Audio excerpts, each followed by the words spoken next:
beating the good teams like New England and Green Bay, and they can't get it together against these scrub teams like the Jets and the Niners and everything right now. I don't understand. So are we considering the Dolphins a good team this year so far? They don't look too bad. Maybe this is one of these teams the Lions can get a win against because we're considering the Dolphins to be good. So I think the Lions can get it done against the Dolphins. I'm just not sure because of how inconsistent they have looked so far. Like I said, they look like the worst team that's ever stepped foot on a football field against the Jets. And then since then, they've looked a lot better. They should have beat Dallas. They could have beat San Fran. These are late losses where they had leads. And but they didn't let New England off the ground. And same way against Green Bay, basically. They look great against those teams. So they look good against the elite teams in the NFL and not so much against the lower-end teams. So I don't know what to say about the Lions in this game. I mean, as a fan, I'm going to pick them to win, but I don't really know for sure. I don't have much confidence in them just yet. Well, and I tell you what, talking about teams that came awake. Is that a word? Can I say that? Came awake? Come awoke? Awoken. They awoke. The Denver Broncos, they awoke. Are you there, Rick? Yeah, I'm here. Everything just kind of cut out. That is weird. Yeah. That is weird. Anyway, I did not hear what you said, but go ahead. Repeat what you said. I didn't say anything. I didn't say anything. Just you were talking, everything kind of just cut out. So I just stood by. Sound like my ex-wife. Every time you talk, That's everything right. cuts out. I can't hear a word you say. Well, anyway, we're talking about the woken Denver Broncos, but then that's where it ended. I didn't hear what happened after that. No, that's what I said. Something happened. They got a shot in the arm. Did you see the game on Thursday night, the Broncos game? I did not watch the game Thursday night. I know that the Cardinals could probably get beat by a good 5A powerhouse high school football team because the Cardinals were that bad this year. I know what happened in the game. I know that Rosen went out because of a toe injury, but that's really that whole thing where you're embarrassed to be on the field, so I'm just going to walk off and say it's an injury. Cardinals look bad. I don't give the Broncos any credit for anything they did in that game because the Cardinals are just horrible. Josh Rosen is saying, can I get my money back? Can I just give the money back? Can I go somewhere else? I don't want to be here anymore. It's not what I signed up like for. You can't even stay on the radio because of Josh Rosen, but I'll just leave it. Well, actually, you can say it. But the time has passed, so I won't even say it now. He shouldn't even be playing right now. He should brain fart. I am so sorry. I should know his name, but the quarterback not Stafford Broncos because quarterback? No. I'm talking about Arizona's quarterback. Josh Rosen. Not Josh. No, the other guy. Sam Bradford. Oh, that's good. Why do I always get Sam Bradford and your quarterback with the Lions mixed up? I don't know why I always do that. I have no idea because one quarterback is really good and one quarterback is always injured. So I don't know. Well, any which way, it's way too early for Josh to be playing with the Arizona Cardinals. We're standing by for Mo from the BS Sports Show. Rick-riggin, executive producer of The Balance. We're going to be bringing back Breaking Rank this Wednesday. Fingers crossed. Are we still on track for that, sir? I think we're on track. It's looking good. Looking good. Let's talk a little bit about the World Series coming up. We do not know who's going to be representing the National League, but we do know that the Boston Red Sox pulled off a win. Let's talk a little bit about that series. Did you happen to watch? I know you've got to be rooting for the Brewers, especially what happened between the Braves and the Dodgers. You definitely got to be rooting for the Brewers, and this is a good story. I personally am rooting for the Brewers. I'm a National League fan. I'm a Cardinal fan.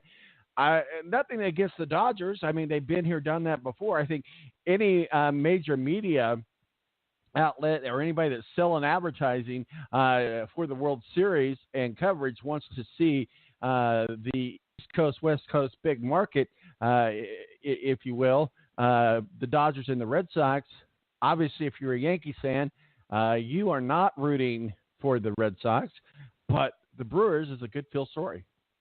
Good feel-good story. Good feel story. I am rooting for the Brewers in this series because I think they're a National League guy too, being a Braves fan. I think they're a really fun team to watch. But my whole thing with baseball this year is it didn't matter between the Red Sox, Yankees, or Astros which one of those three got into the World Series. There is not one team in the National League that can win more than one game against either of those three. So it's going to be a Red Sox World Series this year. They're going to win it. It could be a sweep. It doesn't matter if the Dodgers or Brewers get in. Maybe one of the other wins one game against the Red Sox. I just think the Red Sox are that good. Like I said, I thought the Red Sox, Yankees, and Astros, all three, were just good enough to nobody in the National League this year would touch either one of those three. So it's going to be a Red Sox World Series. But, yeah, I'm just rooting for the Brewers to get in. It'd be nice to see. And, the Dodgers spend all this money and all these big-name players and everything, and just them, once again, not getting to the World Series would be perfect. Well, yeah, the Dodgers, they always get there, but they don't ever quite get there. What was the team you were asking me about the spread? Was it Oklahoma-TCU spread? Was that what you were asking me about? Yeah. Yep. Yeah, TCU. Everybody says TCU is going to cover the spread. It's at 7.5. So TCU plus 7.5 is where Vegas. I got the Vegas side up. That's what Vegas is saying. So that's what we're going to go with. Yeah, I think Oklahoma would cover that. I think 2-touchdown win for Oklahoma, maybe 10 points, 2 touchdowns. I think Oklahoma would cover that. Well, we'll see what goes on. And I'll tell you what, while we're standing by for Mo from the BS Sports Show, Mo is our official betting expert. He's going to talk with us a little bit about Major League Baseball as well. But let's talk a little bit about why we've got this up here and why we're standing by for Mo. 917-889-8516 is our digits if you want to talk some college football or NFL with myself and Rick. Let's talk a little bit about some of these spreads. It looks like Auburn at Mississippi to cover, but a +5, but certainly with a loss there. I think most people would agree with that. Yeah, I don't know what to make of Auburn this year now. They look so beginning the season against Washington, and now they just kind of fallen apart. I don't think they're going to play Alabama that tough this year in the Iron Bowl last game of the season. I think Auburn, just the way they've looked these past few weeks, could lose this game pretty easily. So when we look at the Michigan State game, that spread is 7.5 with Michigan State to cover, with Michigan State with a loss. Yeah, it's another one I like this because they're rivals. Maybe that's why Michigan State hangs around this game, and everybody wants just to look back and what Harbaugh's done against the rivals. Can't beat Michigan State or Ohio State. I think they just kind of roll over Michigan State today. I think they get it done. They win big only because Harbaugh is going to go out there and just really make a statement this year. It's a rival game. He's going to prove a point finally. I think they're going to win big against Michigan State. Well, let's talk a little bit. We got Mo from the BS Sports Show joining us now. Mo, I know you're driving, and we're going to get into some of our betting and bloodlines as well. But thank you so much for joining us, yourself and Rick-Riggin. We were just talking a little bit about the Milwaukee Brewers and the Dodgers. As we titled the show, the Brewers dodged a bullet. But I tell you what, I like this story. The Red Sox are red hot right now. Talk with us a little bit about the American League Series. And I want to specifically, Mo, talk with you about a fan, a player, interference when it becomes not interference, because really it's kind of if you're a fan at a game and you're in the home team and you see somebody going for a ball, you kind of let them try to make their move before you make your move. I know that this should have been a home run, a 2-run home run, and I think that could have changed the outcome of this American League Series. And you're a Cubs fan, we look back at Bartman. Is this a Bartman scenario with the Astros and Boston obviously eventually going on to win and get into the World Series? Do you think that changed the course of history for the Astros? Definitely changed the course of that game. We talk a lot of times about we looked at Jeffrey Mara back with the Yankees, but he had his hand out into the playing field, out over the fence. At this point, You see a guy like Mookie Betts, his glove was actually in the stands, so technically it was in the fans area. So I don't have an issue with it being a home run at that point because his glove was in the area of where the fans are. You don't like it, put up a taller wall or move the fans back away where they can't reach like that. But he was in the fans area at that point, so I think that easily should have been a home run. So we'll see. It's certainly one of those games that we'll be talking about through history. Man, the Brewers come alive at the plate last night. They have opened up the doors. They're one game away from getting to the World Series. Myself, I would love to see this Brewers team. I think the Red Sox are so hot right now, I don't know if anybody can stop them. But the Dodgers and the Red Sox, I think, is what America media wants to see. But I think us here in the Midwest, us that like those feel-good stories of the underdog, this Brewers team reminds me a lot of the Royals team a couple of years ago.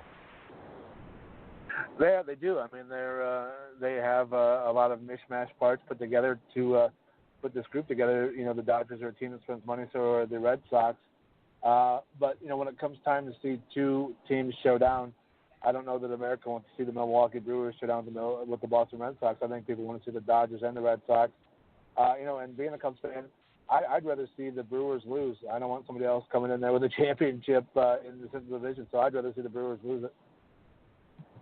Rick-riggin, executive producer and host of Breaking Rank, and we're getting into some college football talk. But, Rick, what do you got for Mo? We're going to get into some of our betting bloodlines here. I've got the spreads up for Mo to help him out along the way because I know he's driving. I appreciate him taking some time to jump on with us and help us where to spend our money and where not to spend our money. But, Rick, what do you got for Mo?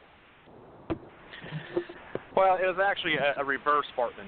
You know, that's the terminology used for that play. But, Mo, I guess my question is, anytime if you're a player, I know he reached over the wall and kind of in the fans area to make the play, but isn't that really all a part about baseball? If you have a chance to make the play, shouldn't you be given that chance? I mean, it shouldn't just be you're in the fans area now, so it should be considered a home run or whatever. I still think it was the right call. I think it was fan interference. I mean, I can't remember if you agree or disagree with that in what you said a little bit ago, but I just think anytime you have a chance to make the play on the ball, you should be given that chance. No, I mean, I think you should be able to make a play on the ball too, but I think that, you know, just like where Houston used to have the hill and the flagpole in center field, that was an obstacle. When you reach your hand into the area where the fans sit, that's part of the obstacle of making the play. We see guys do it in foul balls all the time. You know, that's part of the obstacle now. If a fan would have reached over the wall, I agree that he should have had every right to continue to make that play unobstructed. But, you know, the ball was where the ball was. The ball was a home run, so he was trying to take that away. So I think the fans' arms there are an obstacle, and he didn't make the play. In worst case, it should have been a ground rule double, but probably a home run. You know, again, if a fan would have reached out to impede him making a play, I agree it should have been an out. But he was in the fans area at that point, making the play again with the fans as part of the obstacle, making it, and he didn't do it. Mo, do you think this has anything to do? Is this at all like Bartman, or are we just reading into that because we're familiar with the Bartman story? I think we're reading into it because we want to make a story out of a series that was right. Great. So I think we're just trying to make a story out of it. It's not nearly what was that play with the Cubs and the Marlins at that point, with the Cubs' history of not making it to the World Series. It made it a much different thing. The Astros just won the damn thing last year, so I think we're trying to make a story out of it. Well, here's the thing. I think. Go ahead, Rick. Go ahead. Yeah, situation. That was the eighth inning, and the Cubs were up 3-0, and that did change the course of their history. Basically, they ended up losing that game, losing the series, and I guess you could say it's because of that. But in this situation, the Astros were down anyway, so not winning the series, it's reverse Bartman. So, Mo, I think at best this play does provide. This would have never been a reviewable play, even though the MLB does have reviewable plays. They do. It has to happen there's rules for the replay to happen and calls to be overturned. That does not occur in this particular situation. But I think it does open the case for discussion or debate that we put cameras on those foul line poles and cameras along those balls and make plays like this reviewable.